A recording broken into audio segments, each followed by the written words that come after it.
स्वागत है आप सभी का आपके अपने YouTube चैनल जिक्की और जो बड़ा पर। हेलो फ्रेंड्स, आइए शुरू करते हैं आज की वीडियो। जो आज का टॉपिक है वह सिंधु घाटी सभ्यता से लिया गया है। आज की वीडियो में हम सिंधु घाटी सभ्यता के बारे में बिल्कुल विस्तार पूर्वक जानेंगे। इससे पहले अगर आपने अभी तक चैनल सब्सक्राइब नहीं किया तो प्लीज सब्सक्राइब कर लें ताकि आने वाली वीडियो का लिंक सबसे पहले आपके पास पहुंच जाए। आइए शुरू करते हैं। पहले देखते हैं इसका वही परिचय, इंट्रोडक्शन। आप सब जानते हो कि भारत का इतिहास जो है ना, यह सिंधु घाटी सभ्यता से ही शुरू हुआ, इसकी मानी जाती है। इसके हम हड़प्पा सभ्यता या सिंधु घाटी सभ्यता वही एक ही बात है, जो कि लगभग 2500 ईस्वी पूर्व इसका समय मानते हैं कि वही वर्तमान में कहाँ तक फैली हुई है। ये पाकिस्तान तथा पश्चिम भारत के नाम से जाना जाता है। वर्तमान में पाकिस्तान की में है और जो भारत में है पश्चिमी भारत, यानी आपका गुजरात है, राजस्थान है, इस तरफ इसको आप बोल सकते हो। सिंधु घाटी सभ्यता मिस्र, मेसोपोटामिया, भारत और चीन की चार बड़ी सबसे बड़ी प्राचीन नगरीय सभ्यताओं में सबसे अधिक उन्नति हुई। 1920 में भारतीय पुरातत्व विभाग द्वारा सिंधु घाटी सभ्यता से प्राप्त अवशेषों से हड़प्पा और मोहनजोदड़ो नामक दो नगरों की खोज हुई। भाई कब खोज हुई? 1920 में। भाई उस समय जो बताया गया है कि डायरेक्टर जनरल कौन थे? जॉन मार्शल ने इसकी एक नई खोज की थी। भाई अब आती है इसकी चरण। भाई तीन, इसको हमने अध्ययन की दृष्टि से ना तीन भाग में बांटा हुआ है। प्रारंभिक या बोल सकते हो माध्यमिक या उत्तर। यानी पहला चरण है 3300 से 2600 ईस्वी पूर्व, दूसरा है 2600 से 1900 ईस्वी पूर्व, तीसरा कौन सा है? 1900 से 1300 ईस्वी पूर्व तक। भाई इसमें क्या था? भाई प्रारंभिक में क्या है इसकी शुरुआत, माध्यमिक में क्या है इसकी भाई परिपक्व होना, किस तरह से इसको आगे बढ़ाया गया है। भाई थर्ड पे क्या है? उत्तर में इस क्या जाएगा, इसका जो अंत कैसे किस प्रकार से हुआ है।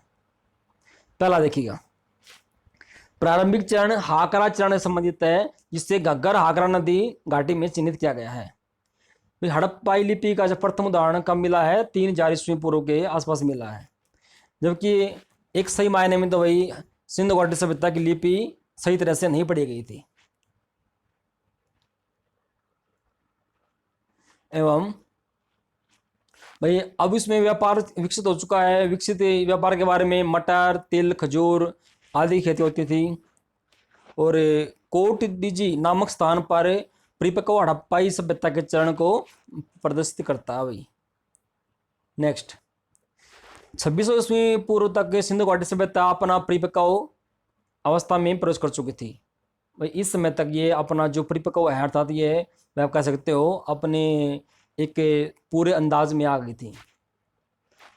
अर्थात इसमें अब बड़े बड़े नगरों में बदल चुकी थी। अब छोटे सभ्यता नहीं थी, ये बहुत बड़ी सभ्यता बन चुकी थी। हड़प्पा और मोहनजोदड़ो नामक वर्तमान जो पाकिस्तान में है, एवं लोथल, कई बार पूछा हुआ एग्जाम में कि लोथल कहाँ पे है? भारत में। कहाँ पे? वही गुजरात में। ये क्या है भाई? सभी के सभी सिंधु घाटी सभ्यता के नगर हैं। सिंधु घाटी सभ्यता के क्रमिक पतन का आरंभ 1800 ईस्वी पूर्व से लेकर के माना जाता है और 1700 ईस्वी पूर्व तक आते आते हड़प्पा सभ्यता के कई शहर समाप्त हो चुके थे। अब आती है इसकी नगरीय योजना और विन्यास की। हुई सिंधु घाटी सभ्यता में नगर कैसे थे?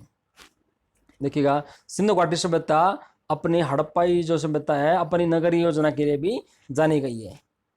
इसमें क्या थे? कुछ बहुत ज्यादा ऊंचाई पर स्थित थे, कुछ दुर्ग ऐसे थे, किले थे। दुर्ग क्या होते हैं? किले, जहां पर उच्च वर्ग के लोग निवास करते थे। भाई दुर्ग के नीचे सामान्यतः ईंटों से निर्मित नगर होते थे। दुर्ग क्या बन गया? किले, उनके नीचे क्या है? जो कि सामान्य ईंटों से बने हुए नगर हैं जिनमें सामान्य लोग निवास करते हैं। फिर भी क्या बात इसमें क्या इंपोर्टेंट है कि इस सभ्यता में ना भाई ग्रिड प्रणाली मौजूद थी। क्या था इसके अंतर्गत? जो सड़कें है ना, वे एक दूसरे को समकोण पर काटती थी। और अन्न भंडारों का निर्माण हड़प्पा सभ्यता के नगरों की प्रमुख विशेषता थी।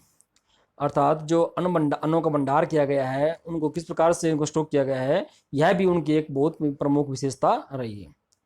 नेक्स्ट अभी जली हुई ईंटों का प्रयोग हड़प्पा सभ्यता की एक प्रमुख विशेषता रही है, क्योंकि समकालीन मिस्र में मकानों के निर्माण के लिए शुष्क ईंटों का प्रयोग होता था।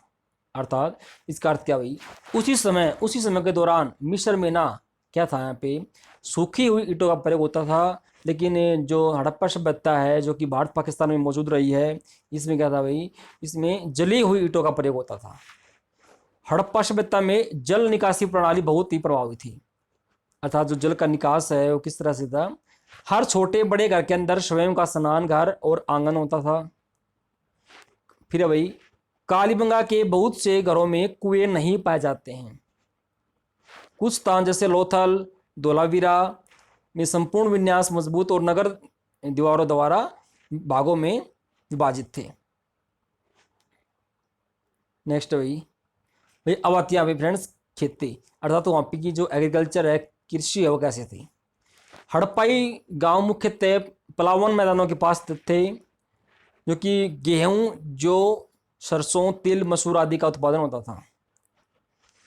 गुजरात के कुछ स्थानों पर ना बाजरा भी मिलने के संकेत मिले हैं, जबकि चावल के प्रयोग के संकेत तुलनात्मक रूप से बहुत ही दुर्लभ मिलते हैं। बहुत कम था, चावल का भी बहुत कम था भाई। मोस्टली क्या था, गेहूं और जौ का यहाँ पे प्रचलन रहा है। सिंधु सभ्यता के मनुष्यों ने सर्वप्रथम कपास की खेती प्रारंभ की। भाई ये क्वेश्चन इंपॉर्टेंट है, एग्जाम में आ सकता है कि सर्वप्रथम सिंधु घाटी सभ्यता में कौन सी खेती की गई है भाई, कपास की खेती। फ्रेंड्स आप जानते हो कपास की खेती के लिए हम काली मिट्टी का प्रयोग करते हैं। वास्तविक कृषि परंपराओं को पुनर्निर्मित करना भी क्या था, भी कठिन था, क्योंकि कृषि की प्रधानता का मापन इसके अनाज उत्पादन क्षमता के आधार पर ही किया जाता था। यहाँ पे कुछ मोहरे मिली हैं, देखिएगा। मोहरों और टेराकोटा की मूर्तियां पर सांड के चित्र थे मिले हैं, जो कि पुरातात्विक खुदाई से बैलों से जुते हुए खेत के साक्ष्य मिले हैं। हड़प्पा सभ्यता के अधिकतम स्थान अर्ध शुष्क क्षेत्रों में मिले हैं। अर्थात भाई ये स्थान ना अर्ध शुष्क थे, ज्यादा सूखे हुए भी नहीं थे एवं ज्यादा बारिश वाला स्थान भी नहीं कह सकते हो, जहां खेती के लिए सिंचाई की आवश्यकता होती है। भाई खेती के लिए सिंचाई कैसे हुई है, देखिएगा। नहरों के अवशेष हड़प्पाई स्थल ये शोरतुगई अफगानिस्तान में पाए गए हैं, लेकिन पंजाब और सिंध में नहीं है। अर्थात आप कह सकते हो भाई उस समय नहरें भी मौजूद रही हैं। भाई अब आती है वहाँ की अर्थव्यवस्था। उस समय की कैसी अर्थव्यवस्था रही है, किस तरह से वहाँ पे जीवन यापन रहा है, देखिएगा। अनगिनत संख्या में मिली मोहरे, भाई बहुत सी मोहरे मिली हैं। एक समान लिपि, वजन, मापन की विधियाँ, भाई कुछ जो वेट को मापने की विधियाँ मिली हैं, भिन्न भिन्न तरीके मिले हैं, अलग अलग पहलुओं के द्वारा जाना गया है। इसमें पत्थर, धातुओं, सीप, शंख का व्यापार करते थे। मुद्रा धातु का प्रयोग नहीं होता था, अर्थात भाई जो धातु ना वह मुद्रा के रूप में नहीं थी। व्यापार की वस्तु विनिमय प्रणाली मौजूद थी। फ्रेंड्स क्या होती है, वस्तु के बदले में वस्तु का चेंज करना, बदलना, क्या कहलाता है, वस्तु विनिमय। अगर आपको एक वस्तु दी गई है उसके बदले कोई आपको दूसरी चीज मिलने जा रही है, क्या होता है, वस्तु विनिमय। अरब सागर के तट पर उनके पास कुशल नौवहन प्रणाली भी मौजूद थी। उन्होंने उत्तरी अफगानिस्तान में अपने व्यापारिक बस्तियां स्थापित की थी, जहां से प्रामाणिक रूप से मध्य एशिया से सुगम व्यापार होता था। दजला, फरात नदियों की भूमि वाले क्षेत्रों से हड़प्पाई वासियों के वाणिज्य संबंध थे। भाई हड़प्पाई प्राचीन लेपिस लाजूली मार्ग से व्यापार करते थे। भाई अब आती यहाँ की शिल्प कला, अर्थात यहाँ की भाई जो शिल्प कला कैसे मौजूद थी, भाई किस तरह से पत्थरों को काटा गया है, उनको निर्माण किया गया है, उनको अलग तरह से डाला गया है। हड़प्पाई कांस्य की वस्तुएं निर्मित करने की विधि उसके उपयोग से भली भांति परिचित थी। हम कह सकते हैं भाई जो कांस्य है ना, इस यहाँ की इसकी मूर्तियां बनती थी एवं उसका प्रयोग होता था। तांबा, बिल्कुल भाई पहली बात तो क्वेश्चन आता है कि तांबा ज्यादा कहाँ मिलता है, भारत में, राजस्थान में मिलता है। कहाँ पे, राजस्थान में, खेतड़ी में। नेक्स्ट है भाई कि तांबा ना और टीन अनुमानतः अफगानिस्तान से लाया जाता था, ये इम्पोर्टेंट है। बुनाई उद्योग में प्रयोग किए जाने वाले ठप्पे बहुत सी वस्तुओं पर पाए गए हैं। बड़ी बड़ी ईंटें निर्मित संरचनाओं से एक राजगिरी, भाई क्या है राजगिरी यहाँ पे मिस्त्री, जैसे महत्वपूर्ण शिल्प के साथ साथ राजमिस्त्री वर्ग के अस्तित्व का भी पता चलता है। हड़प्पाई नाव बनाने की विधि, मनका बनाने की विधि, मुहरे बनाने की विधि आदि से परिचित थे। टेराकोटा की मूर्तियों का निर्माण हड़प्पा सभ्यता की महत्वपूर्ण शिल्प विशेषता रही है। जोहरी वर्ग सोने चांदी एवं कीमती वस्त्रों जो पत्थरों से आभूषणों का निर्माण करते थे।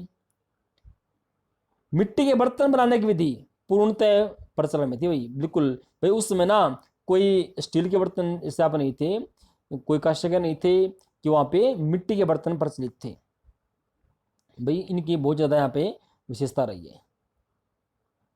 फ्रेंड्स अब आते हैं इसकी संस्थाएं। सिंधु घाटी सभ्यता से बहुत कम मात्रा में भाई लिखित साक्ष्य मिले हैं, जिन्होंने अभी तक के जो पढ़ाया नहीं जा सका। आप कह सकते हो भाई पहले बता दूं आपको, सिंधु घाटी सभ्यता है ना, इसकी लिपि है वह दाएं से बाएं लिखी गई है, जबकि हम क्या लिखते हैं अपनी लिपि को, जो अपनी हिंदी भाषा है देवनागरी लिपि है उसकी हम बाएं से दाएं लिखते हैं, ठीक है। एक परिणाम के अनुसार सिंधु घाटी सभ्यता में राज्य और संस्थाओं की प्रकृति समझना काफी कठिनाई है। हड़प्पाई शतलों पर किसी मंदिर के प्रमाण नहीं मिले हैं, अतः हड़प्पा सभ्यता में पुजारियों के प्रभुत्व या विद्यमानता को नकारा जा सकता है। हड़प्पा सभ्यता अनुमानतः व्यापारी वर्ग द्वारा शासित थी, बिल्कुल ये भाई व्यापारी वर्ग द्वारा शासित रही है। अगर हम हड़प्पा सभ्यता में शक्तियों के केंद्रण की बात करें तो पुरातत्व के अभिलेखों द्वारा कोई ठोस जानकारी नहीं मिली है। नेक्स्ट फ्रेंड्स, बताओ ध्रम। टेराकोटा की लघु मूर्तियों पर एक महिला का चित्र पाया गया है भाई, इस लघु मूर्ति में ना महिला के गर्भ से उगते हुए पौधे को दर्शाया गया है। हड़प्पाई पृथ्वी को उर्वरता की देवी मानते थे एवं पृथ्वी की पूजा करते थे, जिस प्रकार मिस्र के लोग नील नदी की पूजा करते थे ना, उसी प्रकार से ही हड़प्पाई जो है पृथ्वी की पूजा करते थे। पुरुष देवता के रूप में मोहरों पर 3 श्रृंगी चित्र पाए गए हैं, जो कि योगी की मुद्रा में बैठे हुए हैं। देवता के एक तरफ एक हाथी है, एक तरफ बाघ है, एक तरफ सांड क्या है गैंडा बैठा है। सिंहासन के पीछे भैंसा का चित्र बनाया हुआ है। उनके पैरों के पास 2 हिरणों के चित्र हैं। चित्रित देव भगवान की मूर्ति को पशुपतिनाथ महादेव की संज्ञा दी गई है। क्या दी गई है? महादेव, उस समय की संज्ञा वही है। अनेक पत्थरों पर लिंग तथा स्त्री जनन अंगों चित्र पाए गए हैं। सिंधु घाटी सभ्यता के लोग वृक्ष और पशुओं की पूजा करते थे भाई, ये बात इंपॉर्टेंट है भाई। सिंधु घाटी सभ्यता में सबसे महत्वपूर्ण क्या है भाई? एक सींग वाला गेंडा प्रचलित था भाई ये। दूसरा क्या था भाई? दूसरा कुबड़ वाला सांड। एक सींग वाला गेंडा एवं कुबड़ वाला सांड, ये प्रचलित रहे हैं भाई। अब आता फ्रेंड्स लास्ट में इसका पतन कैसे हुआ है, अर्थात सिंधु घाटी सभ्यता का पतन कैसे हुआ, अंत कैसे हुआ। बिल्कुल भाई, सिंधु घाटी सभ्यता का जो ना पतन इसका 1800 ईस्वी में हो गया, शुरू होने गया था, जो कि भाई अब इसे विवादित रहा है कि कैसे रहा, क्योंकि कुछ ठोस कारण इसके नहीं मिल पाए हैं। एक सिद्धांत के अनुसार क्या है कि इंडो यूरोपियन जनजाति ने, कहा गया है कि आर्यों ने सिंधु घाटी सभ्यता पर आक्रमण किया था एवं उसे हरा दिया। सिंधु घाटी सभ्यता के बाद की संस्कृतियों में ऐसे कई तत्व पाए गए हैं जिनमें यह सिद्ध होता है कि आक्रमण के कारण एकदम विलुप्त नहीं हो पाई थी। नेक्स्ट, दूसरी तरफ से बहुत से पुरातत्वविद सिंधु घाटी सभ्यता के पतन के कारण क्या मानते हैं? प्रकृति जिन्न मानते हैं, अर्थात वही प्रकृति के द्वारा इसको जिन्न माना गया है। नेक्स्ट फ्रेंड्स,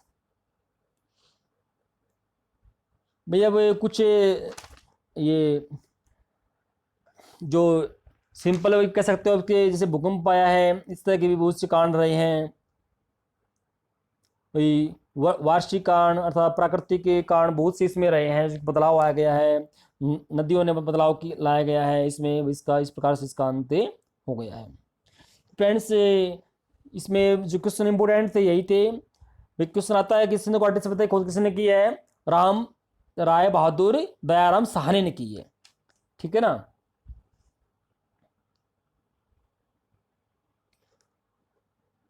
तो फ्रेंड्स, ये थी आज की वीडियो। आपको वीडियो कैसे लगी? प्लीज़ वीडियो को लाइक करें, कमेंट करें, फ्रेंड्स में शेयर करें। Thank you friends.